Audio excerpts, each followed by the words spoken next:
오늘 본문은 예수님이 십자가를 지시러 예루살렘 성에 입성하신 그 다음 날에 있었던 사건을 기록하고 있습니다.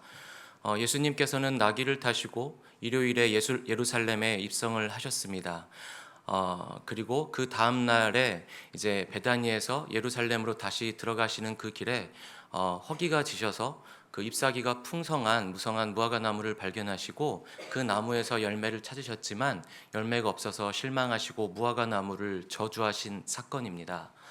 혹자는 이 사건을 두고 예수님의 인격에 인성에 문제가 있는 것이다라고 문제 제기를 하기도 하고, 인본주의적인 신학자들은 이 사건을 십자가를 지시기 이제 얼마 남지 않은 이때 예수님이 심적으로 부담이 상당했고 또 게다가 허기까지 져서 예수님이 인간적인 이 모습이 여실히 드러난 사건이다라고 해석을 합니다.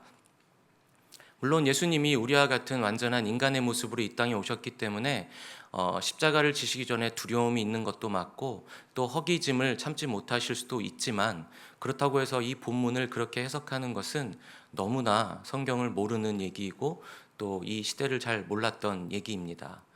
어, 오늘 마가복음 11장 1절에 보면 예루살렘에 다다라서 벳바게와 베다니에 이르렀다고 기록되어 있습니다. 이제 예수님을 따르는 제자들과 무리들, 여러 예수님과 더불어서 행렬들은 여리고를 지나서 지금 이제 예루살렘으로 입성한 것입니다. 지리적으로 보면 여리고를 지나 베다니를 지나고 벳바게를 지나서 감난산을 통해서 이제 예루살렘으로 입성하는 것이 맞겠지만, 사실 예수님이 계셨던 그 로마 시대 때에는 여리고성과 벳바게와 예루살렘을 연결하는 길이 나 있었습니다. 그래서 우리가 성경에서 익히 알고 있는 예수님께서 두 제자를 보내서 나귀를 끌고 오라고 하셨던 것은 벳바게에서 도착하셨을 때 그 맞은편에 가까이에 있었던 베다니 마을로 제자들을 보내시고 베다니에서 나귀를 끌고 와서 벳바게에서 나귀를 타고 예루살렘에 입성하신 것입니다.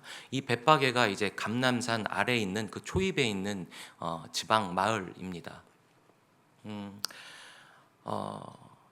예수님께서는 이제 예루살렘에 입성을 하셨죠. 근데 이때 당시에 이제 절기 때, 특히 유월절과 같은 큰 행사 때에는 예루살렘 안에 숙소를 구하는 것은 거의 불가능했습니다. 그래서 전 세계 각지에서 몰려드는 유대인들도 너무나 많기 때문에 예루살렘 내에서 숙소를 못 구하고, 대개는 그 예루살렘 내에서 일을 보고 나면 그 밖으로 나가서 주변에 있는 마을들에서 숙식을 하곤 했습니다. 그래서 오늘 우리가 함께 읽은 본문에서와 같이 11장 11절 12절에도 예수님께서 예루살렘에서 사역을 마치시고 제자들을 이끌고 베다니로 나오셔서 베다니에서 주무시고 다시 예루살렘으로 입성하시는 것을 반복하신 것 같습니다. 이제 베다니에서 주무시고 아침에 일어나서 이제 예루살렘을 향해서 가시는데 너무 시장하신 것이죠. 근데 그때 이제 예루살렘으로 가는 그 길에서 무화과 나무를 발견하신 것입니다. 근데 잎사귀가 매우 무성하고 풍성한 무화과 나무라서 반갑게 가서 당연히 열매가 맺혀 있겠거니 싶어서 봤더니 열매가 하나도 없는 것이죠. 오늘 함께 읽은 13절에 보면은 이때는 무화과의 때가 아니라라고 기록되어 있습니다. 그래서 또 이 구절 때문에 많이 혼란스러워하기도 했었는데요. 사실 무화과 나무의 특성을 잘 알면 별 문제가 되지 않습니다. 이 무화과 나무는 한 4월경쯤부터 10월에 이르기까지 많게는 5번 정도 열매를 맺는다고 합니다. 그리고 이 무화과 나무는 첫 열매를 히브리어로 파게라고 하는데, 이 파게가 반드시 맺혀져야지만 두 번째, 세 번째 우리가 잘 아는 달고 맛있는 그 과육이 있는 그 무화과 나무 열매, 히브리어로 테에나를 맺게 된다고 합니다. 그래서 이 화계를 반드시 맺어져야지만 그 두 번째, 세 번째 열매를 맺을 수 있는 것입니다. 이 무화과 나무는 워낙 열매를 잘 맺기 때문에 어느 땅에든지 심어만 놓으면 곧잘 열매를 맺는 과실수라고 합니다. 그런데 이제 이 주인의 이제 고충은 이 파게를 일일이 첫 열매를 따줘야만 하는 것인데 이게 여간 힘든 일이 아닌 것이죠. 그래서 을의 주인들은 이제 길가에 무화과 나무를 심어놓고 방치를 했다고 합니다. 그러면 오고 가는 사람들이 그냥 재미로 그 파게를 따기도 하고, 아니면은 굶주린 자들은 그 아주 작고 맛이 없어서 상품 가치는 없지만 그래도 그걸로 허기짐을 달래곤 했다고 합니다. 그래서 지금 이 본문의 배경은 사월경이기 때문에 예수님께서는 테에나를 찾으신 것이 아니라 바로 이 첫 열매인 파게를 찾으신 것이죠. 중요한 것은 이 파게가 반드시 열려야지만 두 번째, 세 번째 열매인 테에나가 열린다는 것입니다. 그래서 예수님은 잎사귀가 무성하기 때문에 당연히 이 첫 열매인 파게가 맺혀 있을 것이라 생각해서 잎사귀를 뒤졌는데 첫 열매가 없는 것이죠. 이 첫 열매가 없다는 것은 그 이후로 어떠한 열매도 맺을 수 없다는 것입니다. 즉 살아있으나 죽은 것과 똑같은 나무인 것이죠. 양질의 토양에 박혀있다 한들 그 토양에 토양분만 받아먹을 뿐이지 무화과나무로서의 본분을 다하지 못하는 것이고 죽은 산 송장과도 같은 나무인 것입니다. 그래서 예수님께서는 이 무화과나무를 보시고 저주를 하시는 것입니다. 무화과나무의 본분은 무엇이겠습니까? 열매를 계속해서 많이 맺어서 그 길러준 주인에게 기쁨이 되고 또 보람이 되고 자산이 되어줘야 되는 것입니다.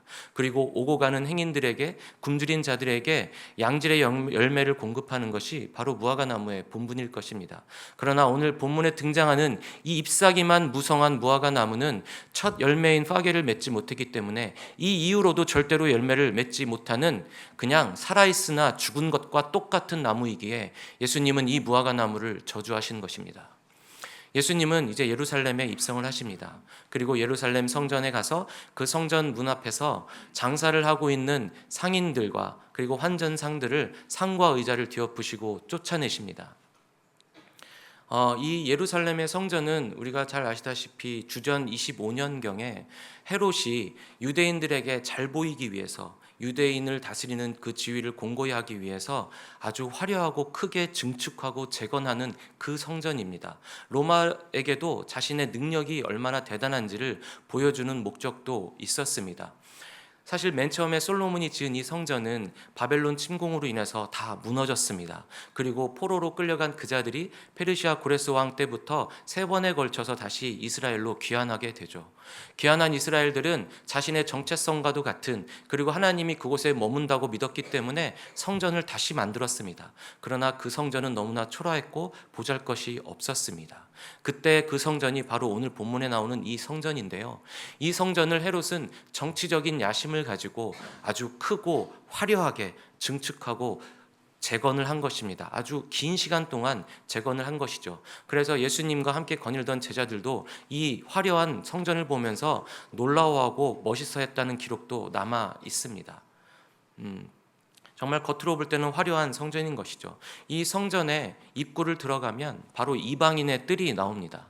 이방인의 뜰을 지나야지만 여인의 뜰이 나오고, 여인의 뜰을 지나면 이스라엘의 뜰이 나오고, 그 뜰을 지나면 이제 제사장과 대제사장이 예배를 드리는 성소와 지성소가 나오게 됩니다. 그러니까 동쪽에서 서쪽으로 갈수록, 그리고 입구에서 안쪽으로 깊게 들어갈수록 더 구역들이 구분되어져서 마치 점점 거룩해지는 장소인 것인 양 연출을 해놓은 것이죠.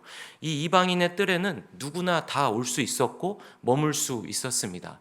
그래서 이 상인들과 환전상들도 바로 이 이방인의 뜰에서 지금 매매를 하고 환전 거래를 하고 있었던 것입니다. 예수님은 이들을 지금 분노로 채찍질하시면서 쫓아내신 것이죠. 어떻게 보면 이방인의 뜰에 이 상인들과 환전상이 있었던 것은 당연한 이치일지도 모르겠습니다. 왜냐하면 절기 때마다 이제 유대인들이 예루살렘 성전으로 와서 예배를 드리려고 제단에 드릴 제물을 갖고 와야 되는데 그 먼 곳에서부터 이고지고 끌고 와야 되니까 이게 보통 힘든 일이 아닌 것이죠. 그래서 그 앞에서 상인이 거래를 하면서 이제 매매를 하면서 그걸 바꿔주기도 하고, 또 화폐도 다르고 가치도 다르니까 이제 환전도 반드시 필요했을 것입니다.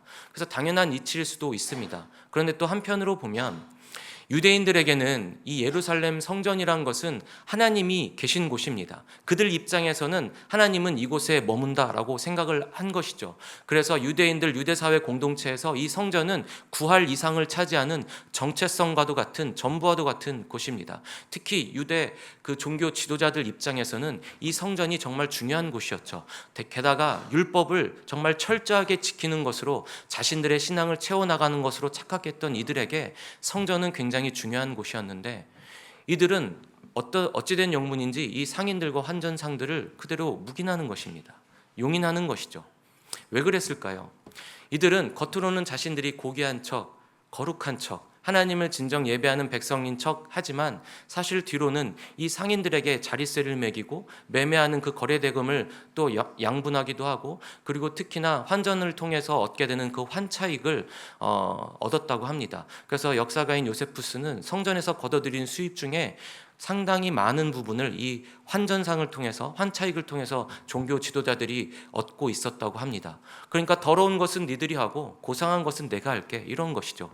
겉으로는 거룩한 척을 하고 뜰까지도 구분해 놓은 자들이지만 결국에는 발에만 더러운 것을 묻히고 그 위에는 깨끗한 척을 하는, 고결한 척을 하는 유대 종교 지도자들인 것입니다. 그래서 사실 예수님은 상인들과 환전상을 내쫓으셨지만 그 채찍의 끝은 바로 이렇게 이율배반적인, 모순적인 신앙생활을 하는 유대인과 특히 유대 종교 지도자들을 향하고 있었던 것입니다. 이 사건이 엄청난 소요를 일으켜서 로마 군인들이 출동할 정도의 사건은 아니었지만, 그러나 적어도 유대 종교 지도자들, 대제사장과 율법학자들에게는 자신들의 지위를 공격하는 정도의 사건이었고, 또 로마의 눈치를 반드시 봐야만 하는 사건이었기 때문에 오늘 본문 11장 17절 이후에 나오는 18절에는 이들이 결국은 이 사건으로 인해서 예수 그리스도를 죽이려고 결심까지 하게 됩니다. 결국 예수님께서는 이 성전을 정화하신 것은 바로 이 잘못된 신앙생활을 하고 있는, 본질은 없고 예배는 없는 이 유대인들을 향해서 질타하시는 것이었습니다. 예수님께서는 이 성전을 정화하신 것이 말씀을 이루신 것이기도 합니다. 이사야서 56장 7절에 보면 내 집은 만민이 기도하는 집이라 라고 기록되어 있습니다. 만민이 기도하는 집이어야 할 곳이, 기도하는 소리로 가득 차야 할 곳이 상인들의 그 계산하는 소리, 매매하는 소리로 가득 차 있으니 문제가 되었던 것이죠. 그리고 스가랴서 14장 21절에 보면 만군의 여호와의 전에 더 이상 가나안인이 없을 것이다 라고 기록되어 있습니다. 사실 이 가나안인이 만약에 들어오지 못한다고 하면 만민이 기도하는 집과 내용이 충돌됩니다. 가나안인이라고 대표된 것은 바로 죄인들을 얘기하는 것이죠. 우상을 섬기는 자들을 얘기하는 것입니다. 그런데 또 한 가지로 이 카나안인은 히브리어로 상인이란 뜻을 갖고 있습니다. 히브리어로 상인이 카나안이인 것이죠. 그래서 이것을 만약에 상인이라고 해석을 하게 되면 만군의 여호와의 전에 더 이상 상인이 없으리라가 되기 때문에 이 또한 예수님께서 하나님이 말씀하신 구약의 예언의 말씀을 완벽하게 이루신 것이 되는 것입니다. 상인이 무엇입니까? 매매하는 자들입니다. 거래하는 자들입니다. 그래서 자신의 이득을 남기는 것이죠. 그래서 항상 계산하고 셈을 해야 되는 자들입니다. 지금 유대 종교 지도자들이 이들과 다를 것이 무엇입니까? 자신들의 신앙생활에서 율법을 얼마나 잘 지켰는지에 따라서, 자신이 얼마나 높은 곳에 앉고 깨끗한지에 따라서 자신은 고결하고 거룩한 선택받은 자이다. 그렇기 때문에 내가 한 행위를 통해서 나중에 천국에도 나에게 당연히 상급이 주어질 것이다. 매번 계산하면서 신앙생활을 하는 것입니다. 이것이 계산하는 상인들과 무엇이 다르겠습니까? 그렇기 때문에 예수님은 이들을 질타하시는 것입니다. 이사야서 56장 7절에 기록된 내 집은 만민이 기도하는 집이다는 또 다른 의미로도 해석될 수 있습니다. 내 집은 만민을 위하여 기도하는 집이다 라고도 해석할 수 있습니다. 중의적인 단어가 쓰였기 때문입니다. 그래서 내 집은 만민을 위하여 기도하는 집이다 라고 의미를 해석할 때에는 결국 이 하나님의 성전에는 유대인만 있을 수 있는 것이 아니라 유대 사회에서 이렇게 분리된 자, 배척받고 있는 자, 가난한 자, 흠 있는 자, 죄인, 세리와 창기와 여러 죄 있는 자, 고아와 과부들, 이 모든 자들이 이곳에서 함께 있으면서 하나님을 만날 수 있고 하나님의 말씀을 들을 수 있는 곳이 되어야 되는 것인데, 기도해야 하는 곳이 되어야 되는 것인데, 너희는 유대 사회에서 이들을 배격함으로써, 배출함으로써 이들이 있어야 될 곳, 마땅히 있어야 될 곳에 머물지 못하니, 그래서 예수님께서 그들을 직접 찾아가셔서 그들과 함께 지내신 것이었습니다. 그래서 이들이 다시금 돌아와야 한다, 이들이 하나님께로 돌아야만 한다라는 의미로 만민을 위하여 기도하는 집이 되어야만 하는 것입니다. 그런데 이들을 위해서 기도하는 소리가 있는 것이 아니라 새 많은 소리만 가득한 것이죠.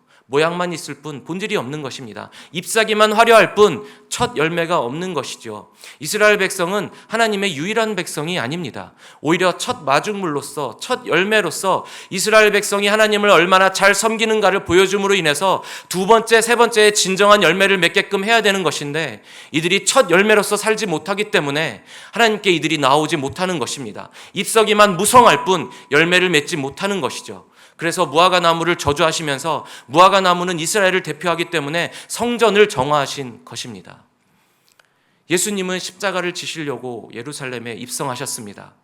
그런데 예루살렘에 입성해서 보니 여전히 이들은 잎사귀만 무성할 뿐, 거칠에만 있을 뿐, 모양새만 있을 뿐 진정한 예배를 드리지 못하고 잃어버린 영혼들을 찾지 않는, 그저 첫 열매를 맺지 못하는 자로 머물고 있으니 얼마나 예수님이 한탄스러우셨겠습니까? 얼마나 슬프셨습니까? 이제 예수님께는 남은 시간이 얼마 없습니다.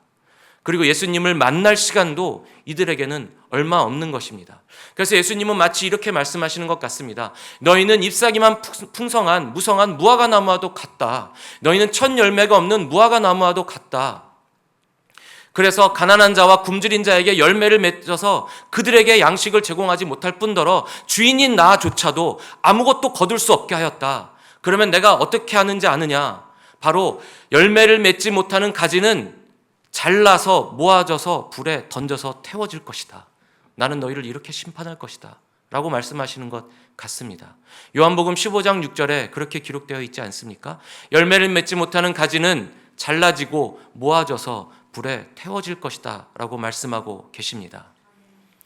오늘 이 무화과 나무를 저주하신 사건과 성전을 정화하신 사건은 바로 이 유대 종교 지도자들과 그리고 유대인들과 그리고 우리 신앙인들을 향해서 말씀하고 계신 것입니다. 혹 너희가 잎사귀만 무성하여서 세상을 현혹만 시키고 있지 않는가? 혹은 네 스스로도 현혹되어서 마치 열매를 맺고 있는 것처럼 착각하고 있지는 않은가? 돌아봐야 된다고 질문을 던지는 것 같습니다. 저는 종종 가끔 이런 생각이 들 때가 있습니다.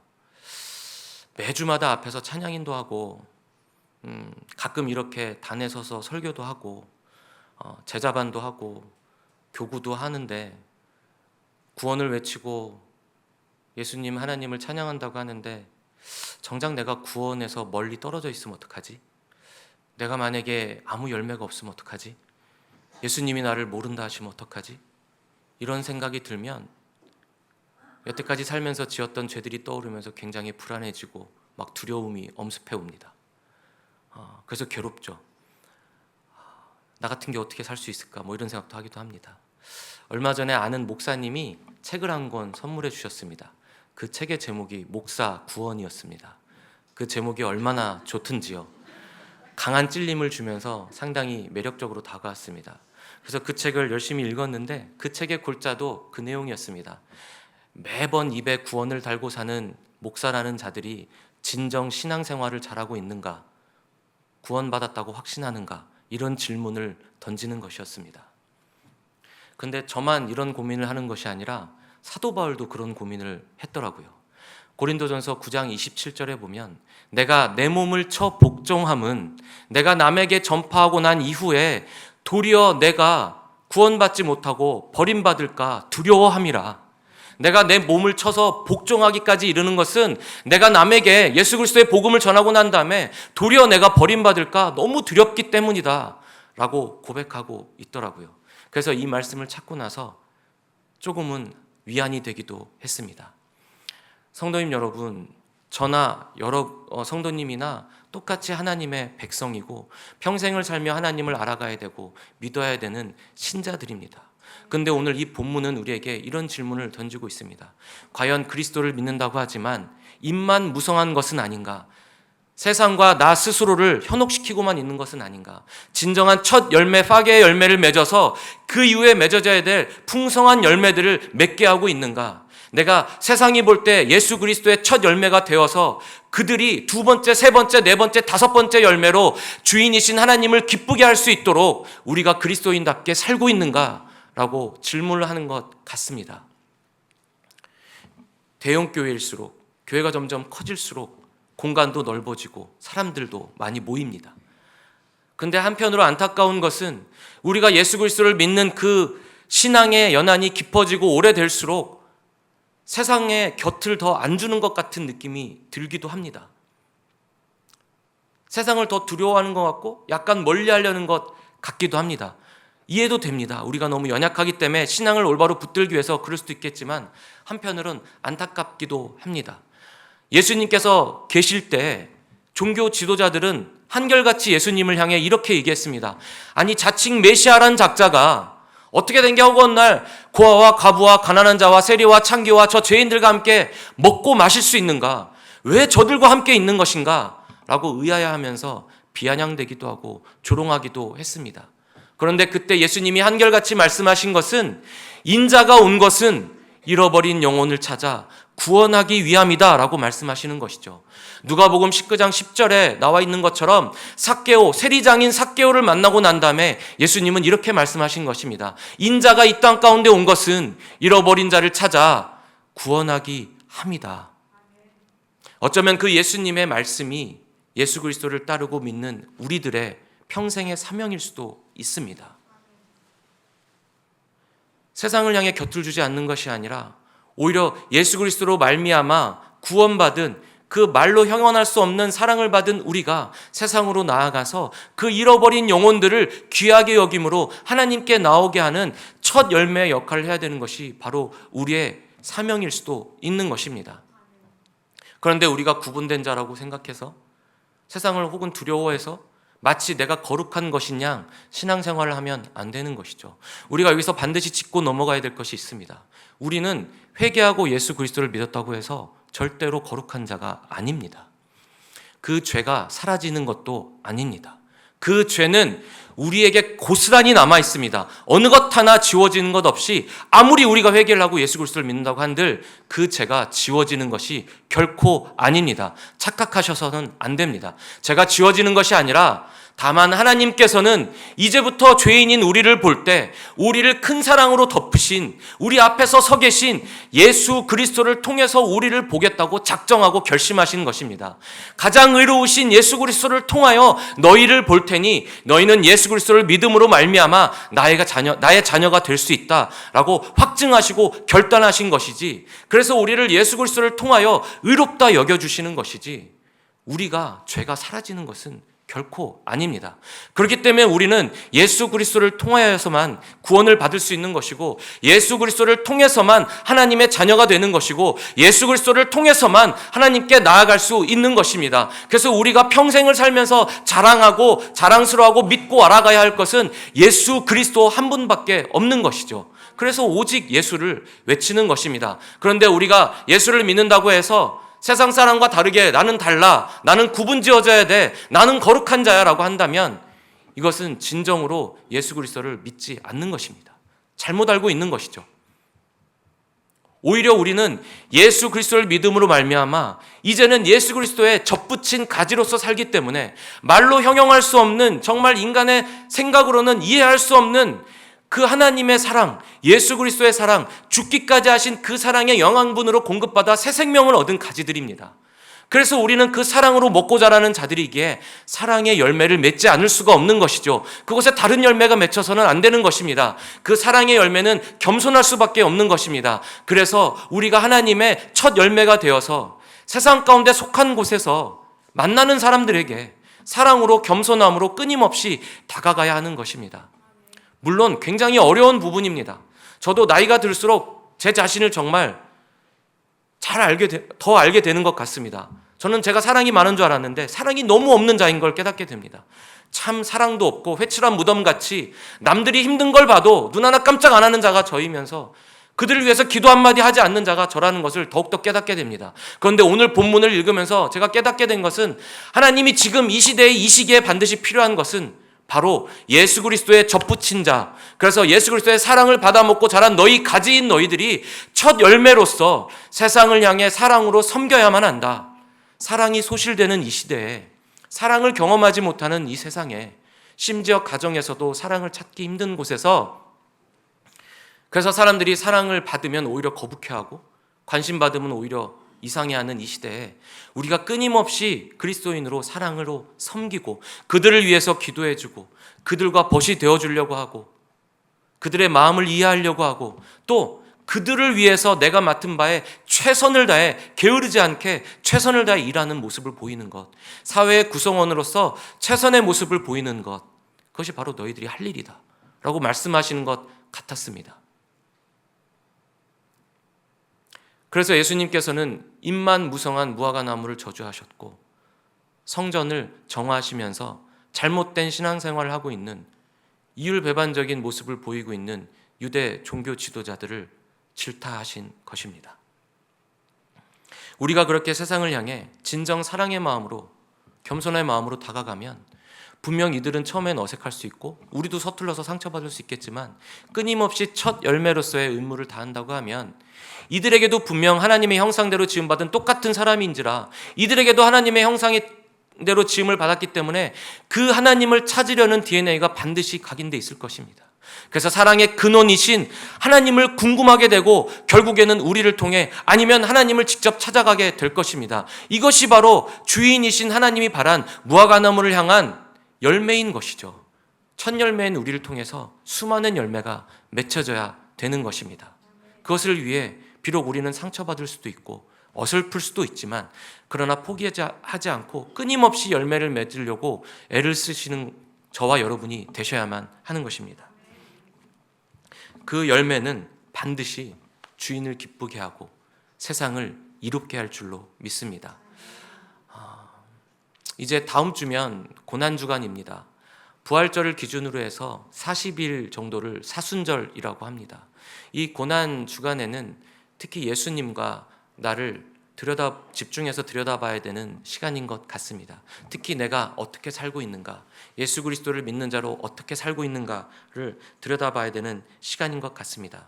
어렸을 때부터 지금까지 살면서 매년마다 말세야라는 얘기를 듣지 않은 적이 없는 것 같습니다. 그런데 특히나 올해는 더 경제도 어렵고 또 참 너무나 슬픈 재해가 일어나서 그것으로 인해서 고통받고 있는 우리 이웃들이 많습니다. 이럴 때 교회된 우리는 무엇을 해야 될까요? 그것은 내 집은 만민이 기도하는 집이다. 내 집은 만민을 위하여 기도하는 집이 되어야 되는 것이죠. 그래서 그들을 위해 기도하고 돌아보면서 내가 잎사귀만 무성한 무화과나무는 아니었는지 반성하고 회개해야 될 줄로 믿습니다. 그 무엇보다도 하나님이 주신 능력인 그 기도에 힘써야 될 줄로 믿습니다. 예수님께서도 죽기 직전까지 원하신 것은 바로 한 명이라도 더 예수님을 통해 하나님께로 나아오는 것이었습니다. 그래서 몸소 공생의 기간 동안에 보여주신 것이죠. 예수님께서는 죽기 직전까지 땀이 피가 되도록 핏방울이 되는 것처럼 정말 죽기까지 기도를 하셨습니다. 특히나 요한복음 17장에 보면 자신들이 사랑하셨던 그 제자들을 위해서 끊임없이 기도하신 장면이 나옵니다. 얼마나 남겨질 자들을 걱정하고 사랑하셨으면 예수님은 죽기 직전까지 제자들을 위해 기도하시고 그리고 부활하시자마자 바로 다른 곳으로 가시는 것이 아니라 제자들 앞에 나타나셔서 그들을 다시금 예수 그리스도를 만날 수 있게 하시고 하나님께 나올 수 있도록 인도하셨습니다. 그것이 바로 예수님이 바라시는 것입니다.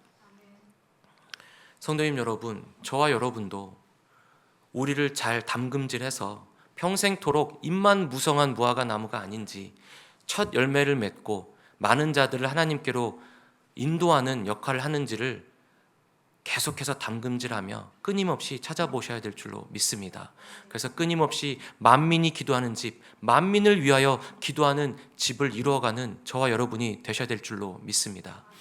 제가 오늘 설교 서두에 말씀드렸던 지명인 벳바게와 베다니가 기억나십니까? 베다니의 말의 뜻은 베트가 히브리어로 집입니다. 베트, 아니는 가난한 자입니다.